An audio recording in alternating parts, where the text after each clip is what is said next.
प्रिय विद्यार्थियों, आप सभी को मेरा स्नेह भरा नमस्कार। आशा करता हूँ आप सभी घर पर अच्छे होंगे। प्यारे विद्यार्थियों, आज हम इस वीडियो में रुचिरा भाग 3 के अंतर्गत प्रथम पाठ है सुभाषितानी नामक पाठ के शब्दार्थ व सारांश जानेंगे।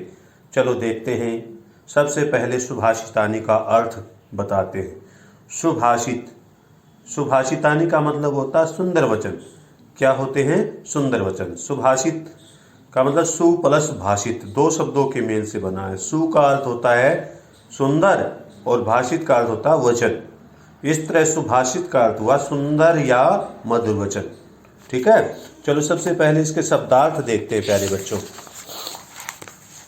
गुणगेसु, गुणगेसु क्या होता है? गुणियों में। सुस्वादु तोया, स्वादिष्ट जल। तोया मतलब जल। प्रभवंती निकलती है या उत्पन्न होती है। समुद्रम साध्य यानी कि समुद्रम प्लस आसाध्य, समुद्र में मिलकर या पहुंचकर। भवंत पेया यानी कि भवंती प्लस अपेया, पीने योग्य नहीं होती। विषाणहीन, शीन के बिना। खादन अपी, खादन प्लस अपी, खाते हुए भी। जीवमाने, जिंदा रहता हुआ भी। पिशुनस्य, चुगलखोर या चुगली करने वाले की। वैष्णिन, बुरी लत वालों की। नराधिपस्य, राजा का या काके की। आगे देखिए। जनियेन मधुमक्षिकासु यानी कि जनियेत मधुमक्षिका असु, इसका मतलब होता है यह मधुमक्खी पैदा करती है या निर्माण करती है। संतय तथैव, संतय प्लस तथा प्लस एव, ये होता है वैसे ही सज्जन। सृजंती, निर्माण करते हैं। सृजंती का मतलब क्या होता है? निर्माण करते हैं। वायसा, कव्वे। वलकल, पेड़ की छाल। दारू भी, लकड़ियों द्वारा। महिरुहा, वृक्ष। कूप खननम, कुआ खोदना। वहनिना, अग्नि द्वारा। तो ये थे प्यारे बच्चों इसके शब्दार्थ। चलो अब देखते हैं इसके सरलार्थ। सबसे पहले हमें जब भी कोई श्लोक आता है तो सबसे पहले संकेत लिखते हैं। संकेत क्या होता है प्यारे बच्चों? जैसे ये गुणा, गुणगेसु गुणा भवंती, तो यहाँ गुणा ये शब्द लिया हमने, डैश डैश किया और लास्ट वर्ड किया हमने भवंतय अपेया। क्या किया? भवंतय अपेया। तो इस श्लोक में हमने सबसे पहले संकेत किया। इसके बाद प्रसंग करने की बारी आई। प्रसंग में क्या लिखेंगे हम कि प्रस्तुत श्लोक हमारी संस्कृत की पाठ्य पुस्तक रुचिरा भाग 3 के अंतर्गत प्रथम पाठ है सुभाषितानी नामक पाठ से लिया गया है। इसके बाद हम सरलार्थ लिखेंगे। चलो करते हैं पहला श्लोक। गुणा गुणगेषु गुणा भवन्ति, ते निर्गुणं प्राप्य भवन्ति दोषाः। सुस्वादु तोया प्रभवन्ति नद्य, समुद्रम साध्य भवन्तः पेया। क्या कहता है इस श्लोक में प्यारे बच्चों? जैसे यानी कि गुणवान व्यक्तियों में जो गुण होते हैं ना, गुणियों में गुण होते हैं। गुणवान व्यक्तियों में गुण ही होते हैं। ते निर्गुणम प्राप्य, लेकिन वे निर्गुण के पास जाकर, यानी कि निर्गुण क्या होता है प्यारे बच्चों? आपको पता है निर्गुण का मतलब? गुणहीन के पास जाकर भवंती दोषा, वे दोष बन जाते हैं। क्या बन जाते हैं? दोष बन जाते हैं। सुस्वादु तोया, स्वादिष्ट जल वाली। प्रभवंती, बहती है। नद्य, नदियाँ। नदियाँ जो होती हैं वो स्वादिष्ट जल वाली होकर निकलती हैं। समुद्रम साध्य, लेकिन समुद्र में मिलने के बाद भवंतः पेया, वे न पीने योग्य हो जाती है। यानी कि उनका जो जल है समुद्र में पहुंचकर न पीने योग्य हो जाता है, यानी कि वो पीने योग्य नहीं रहता। कहने का अभिप्राय यही है प्यारे बच्चों, इसमें इस श्लोक में कवि कहना चाहता है कि गुणों का महत्व तो गुणवान मनुष्य ही समझते हैं। निर्गुण व्यक्ति तो दोषों की अधिकता के कारण गुणों को क्या मान लेता है? महत्वहीन बना देता है। उदाहरण देते हुए कवि ने समझाया है कि नदियां पर्वतों से निकलती हैं तब उनका पानी बहुत ही स्वादिष्ट होता है। कैसा होता है? स्वादिष्ट। किंतु समुद्र में मिलकर वहां नदी का पानी न पीने योग्य अर्थात खारा हो जाता है। क्या हो जाता है? खारा। कहने का भाव यह है कि संगति के प्रभाव से ही मनुष्य में दोष और गुण उत्पन्न होते हैं। यानी कि जैसी संगति में रहेंगे वैसे ही गुण दोष हो जाएंगे।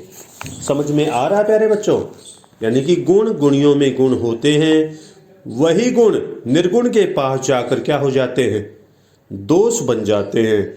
जिस प्रकार से जो नदियां होती हैं वो जब पहाड़ों से निकलती हैं तो उनका जल बहुत ही स्वादिष्ट होता है, लेकिन समुद्र में मिलने के बाद वही जल खारा हो जाता है अर्थात न पीने योग्य हो जाता है। चलो नेक्स्ट श्लोक देखते हैं। साहित्य संगीत कला विहीने, साहित्य संगीत कला विहीने, साक्षात पशु पूछ विषाणहीने, तृणम ने खाद्यानपि जीव माने, तद भाग्य ध्येयम परम पशु नाम। इस श्लोक में प्यारे बच्चों क्या बताया गया है कि कवि ने मनुष्य को साहित्य व संगीत आदि कलाओं को सीखने की प्रेरणा दी है कि साहित्य संगीत कला विहीन, कहने का अभिप्राय यह है कि साहित्य संगीत और कला से विहीन व्यक्ति, कला से विहीन व्यक्ति यानी कि रहित व्यक्ति साक्षात पशु पूछ विषाणहीन है। यानी कि वास्तव में पूछ व सींगों से रहित उस पशु के समान है।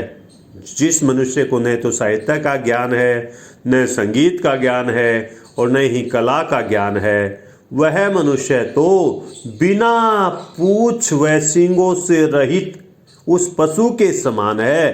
तृणम न खाद्यानपि जीव माने, जो घास न खाता हुआ भी, तद भाग्य परम पशु नाम, जीवित है भाई। जो घास न खाता हुआ भी क्या है? जीवित है। यह तो पशुओं के लिए बहुत ही सौभाग्य की बात है कि वह घास नहीं खाता। प्यारे बच्चों, इसमें कवि के कहने का अभिप्राय यह है कि साहित्य संगीत एवं कला आदि के ज्ञान से संपन्न होने पर ही मनुष्य पशुओं से श्रेष्ठ माना जाता है। क्योंकि अगर मनुष्य साहित्य संगीत और कला को जानता है ना, तभी वो पशुओं से अलग है। यदि मनुष्य ज्ञान विज्ञान से रहित हो जाए, ज्ञान और विज्ञान से क्या हो जाए? रहित हो जाए, तो वह भी बिना सींग और पूछ वाला मानव पशु कहलाएगा।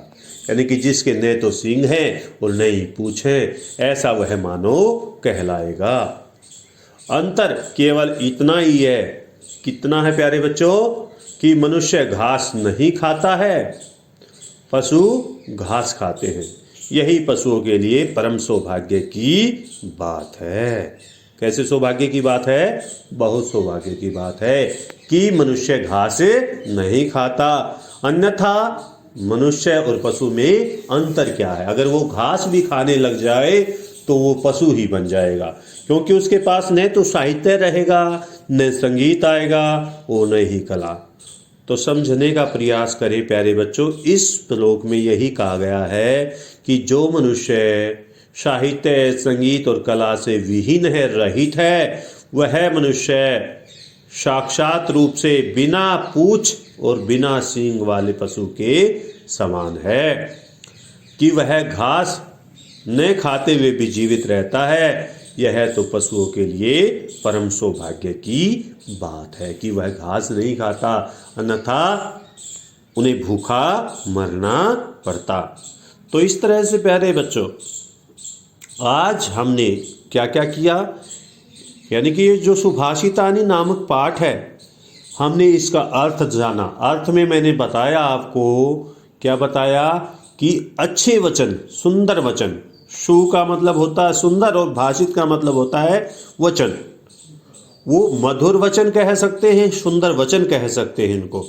और फिर हमने इसके शब्दार्थों को जाना, क्योंकि शब्द और अर्थ जब तक हम नहीं जानेंगे व्याख्या नहीं कर पाएंगे। उसके बाद हमने इस पाठ से 2 श्लोकों की आज हमने व्याख्या की। तो सभी बच्चे इस वीडियो को ध्यान से देखेंगे, समझेंगे और इसके शब्दार्थ और इन 2 श्लोकों की सप्रसंग व्याख्या कॉपी में लिखेंगे और याद करेंगे। धन्यवाद। आप सभी का दिन मंगलमय हो।